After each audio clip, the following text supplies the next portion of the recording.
Bonjour. Willy Mengue a tellement commenté la sortie de Monseigneur Cléda et Monseigneur Yaou de Yagua, au point où le présentateur Duval Fangwa a seulement dit que papa, ça te regarde. Et l'honorable Marlise Bell a tout simplement dit, papa, laisse comme ça, non. Écoutez un extrait sélectionné de la sortie de Willy Mengue. À très bientôt. Celle de Monseigneur Samuel Cléda qui a donné une interview sur Radio France Internationale il y a quelques jours là-dessus, indiquant que les appels à la candidature de Paul Biya sont irréalistes. Je ne vais pas revenir sur celle du cardinal Tumi qui est connu. Il avait toujours dit qu'à un certain âge, il faut savoir se retirer. Est-ce que vous comprenez la position de l'évêque de Yagua, qui est un peu comme celle, je l'ai indiqué, de Monseigneur Cléda, qui est aussi un peu comme celle de l'évêque de Gaoundéré, et peut-être aussi celle de Monseigneur Lantikéné de Bafoussam, pour reprendre les textes de la nouvelle expression? Pour comprendre cette intervention d'un groupe d'évêques, que moi je vais appeler ici les évêques libéraux, qui me rappellent un Desmond Tutu en Afrique du Sud, qui me rappelle l'abbé Grégoire en France lors de la Révolution française de 1789. C'était des évêques libéraux, c'est-à-dire qui se sont rangés aux côtés du peuple. Desmond Tutu en Afrique du Sud s'est arrangé aux côtés du peuple pour lutter contre l'apartheid, et on vu, il a été prix Nobel de la paix, autant pour moi, il a porté son combat haut, et son combat il a gagné dès lors qu'il s'est rangé du côté du peuple au niveau de la France révolutionnaire du XVIIIe siècle. L'abbé Grégoire s'est rangé du côté des Français en demandant l'abolition des privilèges et de l'esclavage. Donc, pour comprendre ces sorties de nos évêques libéraux, il faut déjà comprendre la relation entre M. Biya, l'homme Biya, et l'Église catholique. C'est quand on connaît cette relation qu'on est mieux placé pour décrypter ces sorties anti-groupées de ces évêques. M. Biya, c'est un séminariste. Vous comprenez? C'est un pur produit de l'Église catholique. Son père catéchiste, lui-même séminariste à Anden. Après Anden, il a fait le petit séminaire de Déa, celui de Akono. Donc c'est un pur produit de l'Église catholique, un ange, entre parenthèses, de l'Église catholique, un disciple de l'Église catholique, un enfant de l'Église catholique. Là, c'est pendant son enfance, lorsqu'il est déjà président de la République. On l'a vu aller au Vatican plusieurs fois. Il a même d'ailleurs invité le pape ici au courant 80. Il y a deux papes qui sont arrivés officiellement, Jean-Paul II, au niveau du Cameroun. C'est pour regarder, c'est pour traduire ici la proximité entre l'homme Biya dans son enfance et l'homme Biya président avec l'Église catholique. Qui donc aujourd'hui lui dit que bien que tu sois notre enfant et notre produit, bien que tu aies reconnu notre valeur, nous te demandons de te reposer. Et que cette énième candidature causera plus de problèmes à ce pays que de solutions que tu prétends apporter. Lorsque l'un de ces évêques dit que, à la limite, mieux un diable, il faut comprendre ce que ça signifie. Ça veut dire que pour eux, M. Biya serait pire qu'un diable. C'est-à-dire, mieux le diable vient que de voir M. Biya venir. C'est ce que ça signifie.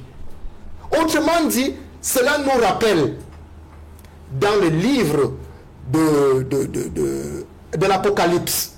Si vous lisez Apocalypse 12, du verset 7 au verset 12, les bons anges ont chassé les mauvais anges du ciel. Tous étaient là-bas au ciel. L'ange Gabriel était au ciel. Le démon, Satan et le dragon étaient également au ciel. Mais à un moment donné, la bataille a éclaté. Au point où l'ange Gabriel a chassé les démons.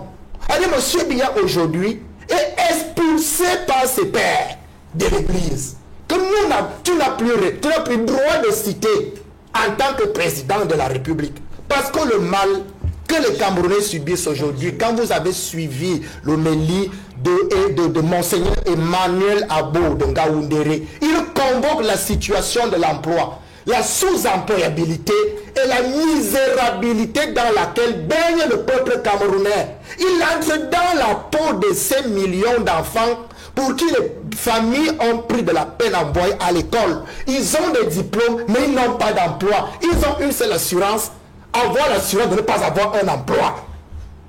Et ils présentent la situation paupérisante du Cameroun. Il sort de cette analyse sociale pour dire vraiment, il n'est pas normal que M. Biya, il s'imagine un autre mandat. Parce qu'ils ont fait tellement du mal à ce pays. Et il va plus loin, M. l'évêque. Il dit que face à ces douleurs, à ces cris de gémissement émis aujourd'hui par un peuple déplumé de ses droits, on lui présente la machine invectivante de l'État, le moulinex. Vous comprenez? Ce sont les termes sur lesquels est revenu l'évêque Emmanuel Abo de Ngaoundéré. C'est pour dire que là où nous sommes là, toutes les corporations, toutes les communautés, parce qu'il y a quelque chose qu'on retient de Desmond Tutu, qui était archevêque du Cap, il a dit, face aux injustices, quand nous sommes silencieux, ça veut dire que nous avons une complicité. Parce qu'il faut comprendre que le silence, bien sûr, est un atout du pouvoir. Mais un silence excessif, un silence assourdissant, face aux situations d'injustice, ne peut être interprété de deux façons. Soit on est complice, soit on est incapable. Mais l'Église catholique, l'Église qui est au service de tout homme, parmi les trois missions de l'Église, l'Église au service de tout homme, en dehors de la mission d'évangélisation. L'Église au service de tout homme, elle est au service des pauvres que nous sommes aujourd'hui. Elle rappelle donc la nécessité de ne plus admettre un système qui a causé tant de problèmes aux Camerounais et de comprendre leurs souffrances. Donc le silence là, merci parce que une partie du clergé camerounais, une partie des autorités religieuses, de la communauté catholique, il faut préciser, est sortie. Je les appelle les évêques libéraux. Il faut qu'à côté des évêques libéraux, justement, que les évêques silencieux... Justement, c'est la précision que je voulais que vous puissiez apporter, puisque ce n'est pas toute l'Église catholique au Cameroun, oui. Ce sont des évêques parmi tant d'autres qui ont pris ces positions-là.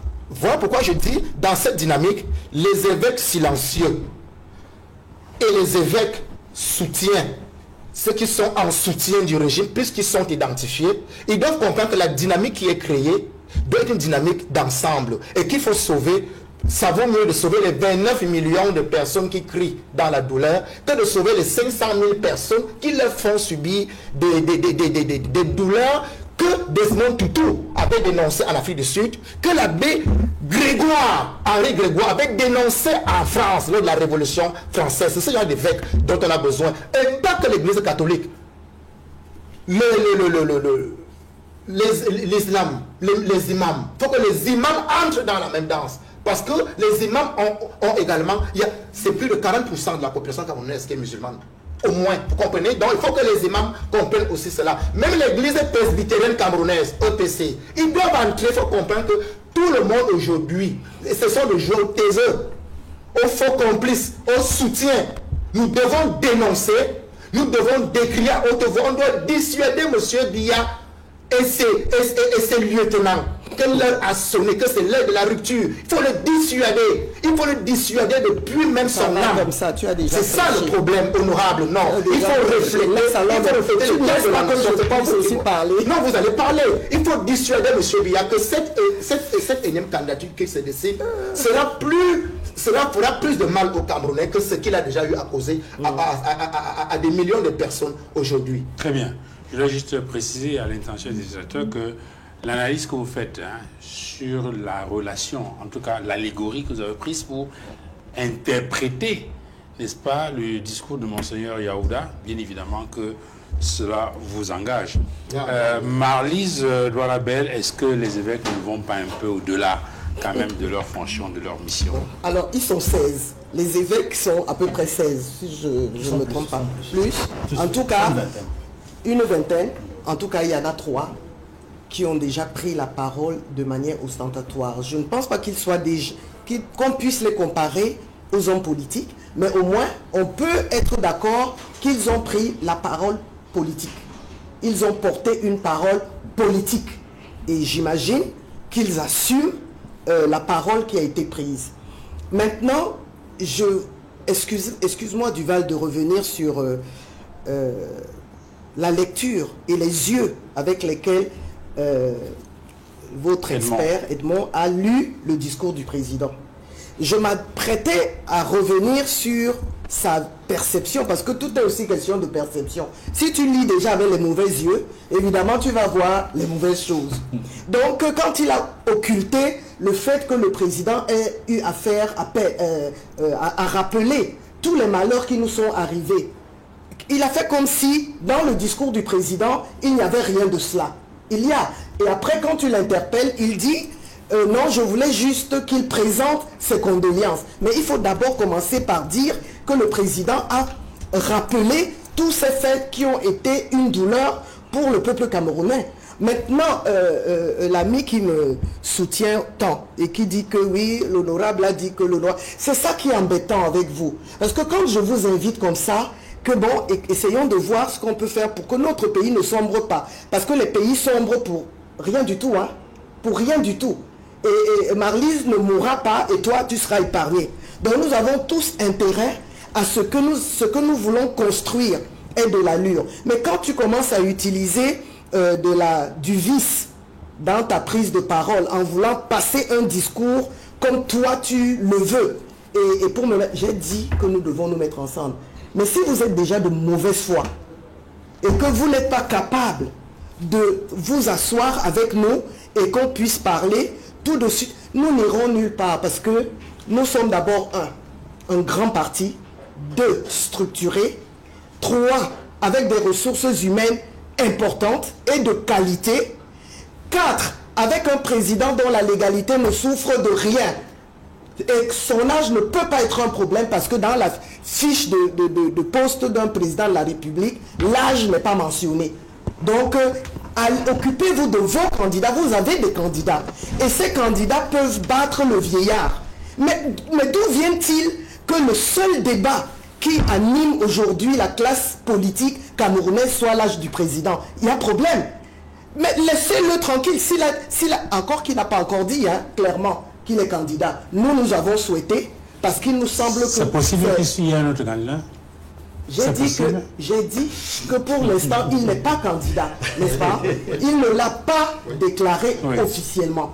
Nous, il est le candidat naturel. Nous, les statutaires. Il est le candidat statutaire. Oui. Maintenant, nous, les militants du RDPC et les sympathisants du RDPC, nous pensons que c'est la clé qui va ouvrir le Cameroun, le nouveau Cameroun. C'est Paul Biya. Mais ne ris pas mon fils. Je dois rire. Voilà, non, il faut pas. Là. Oui, ça fait. Mais ça fait 43 ans. Excusez-moi. Il a eu dans son bilan. Excusez-moi. Tu te rappelles que je l'ai la clé depuis 43 ans. Tu sais que je ne t'ai pas coupé, non? J'ai juste demandé la parole. C'est moi qui pose la question. Laisse-moi terminer. Oui, c'est moi qui pose la question. Laisse-moi terminer pour dire que pour moi, quand je dis que c'est la clé, c'est parce que pendant 42 ans, ce monsieur a réussi à maintenir notre pays hors du chaos. Et il a fait une course d'obstacles importante. Depuis Bakassi jusqu'à aujourd'hui, il y a eu tellement d'obstacles qui auraient pu nous faire basculer à un moment ou à un autre, mais il a tenu le coup. Ça veut dire qu'il a le bagou, il aime son pays et il fait les sacrifices qu'il faut. Y a-t-il des insuffisances? Ok. Alors, comment endiguer ces insuffisances? C'est un autre débat. Mais ne ramenez pas tout le temps la question, il est vieux, il est âgé, qu'est-ce qu'un vieux va faire? Il est capable de faire ce que lui, il pense pouvoir faire pour son pays. Et prions tous pour que le moment venu, il soit entouré de personnes qui sont capables de faire la mise en musique de ce qu'il aura conçu comme mélodie. Donc, pour moi, s'il vous plaît, de grâce, passons à autre chose. Vous avez des candidats, ils ne sont même pas encore candidats, d'autres sont candidats, qu'ils s'apprêtent, qu'ils mettent en place leur stratégie, qu'ils aillent vers le peuple, parler au peuple. Quant aux évêques, ils ont déjà une scène qui les attend tous les dimanches. Hein? Une scène facile. Ils ne sont pas comme toi et moi qui devons aller chercher les Camerounais dans les quartiers pour leur parler. Eux, c'est les Camerounais qui viennent vers eux. Et ils profitent donc de cet espace privilégié pour partager, mais de manière excusez-moi, que je trouve quand même un peu violente, de manière un peu violente, leur ressenti ou bien leur insatisfaction. Mais s'ils ont donc des rapports, si l'Église catholique, parce que tu as bien fait de réparer, ce n'est pas la parole institutionnelle de l'Église catholique. Ce n'est pas de ça qu'il s'agit. Il s'agit des personnalités de l'Église catholique qui ont décidé d'entrer dans la danse et de prendre position. Mais pourquoi est-ce que, puisque c'est leur fils, moi je n'ai jamais entendu